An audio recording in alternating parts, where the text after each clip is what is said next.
And with that astronomical pay package, you reported that Elon Musk, if he continues the pace that he's on, he could be a trillionaire in less than a decade. Is that all tied up to that pay package and if he hits those goals? Yeah, so the way the pay package works is uh so he's like earning, pieces of it over 10 years, and he can't actually unlock any of it for 7.5 years. That gets you to like March 2033.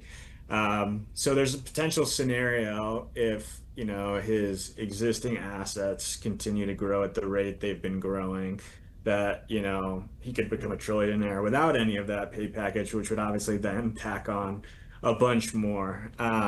But it's hard to predict the future. But it'll be a while, like 7.5 years, before he sees any of that pay package. But in the meantime, if history is any indication, um, and in order to progress towards, achieving that, pay package, he's going to need to grow the value of Tesla, which will, increase the value of his current holdings. And, SpaceX has been on a pretty steady trajectory. AI is going crazy, obviously, and XAI, um, I think they were valued at, $80 billion or so in March, and there's, rumors that they're exploring funding at a valuation of like 200 billion. So yeah, it's possible he could become a trillionaire without like, before seeing anything from that new pay package, which is pretty remarkable.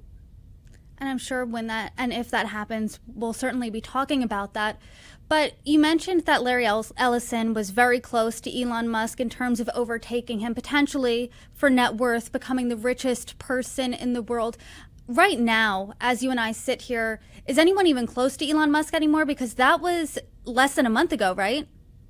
Yeah, I think he got within like 20 or 30 billion, which, when you're talking about 300, $400 billion fortunes, is like pretty close. And it didn't seem, remotely possible until that day when, Ellison gained nearly $100 billion in a single day, that anyone was going to catch up with Musk. So then you sort of started thinking, oh, maybe it could happen. And then, as we've seen, Musk has sort of put an end to that conversation, at least for the time being. So no, Ellison is still the second richest person in the world, and as of yesterday, he was like $150 billion behind Musk. So, and then I think there's a pretty significant gap between him and the third richest person. So, yeah, no, the lead that Musk holds right now is, pretty significant.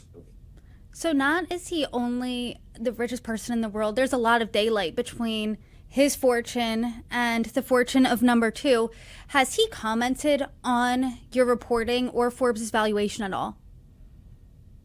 It's funny. So he typically does not. It was, I think there have been one, now two occasions, sort of, where he has responded to it. And the first time was, and this was when another colleague of mine was still handling Musk's, net worth and valuation.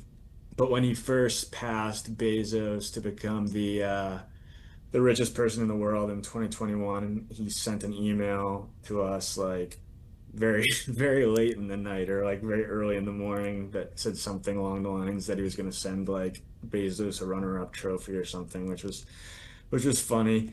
And then, yeah, I just noticed today that someone had tweeted a picture of our real-time billionaires rankings showing him with $500 billion net worth. And um, I think the person was maybe commenting on how there shouldn't be people worth that much or something.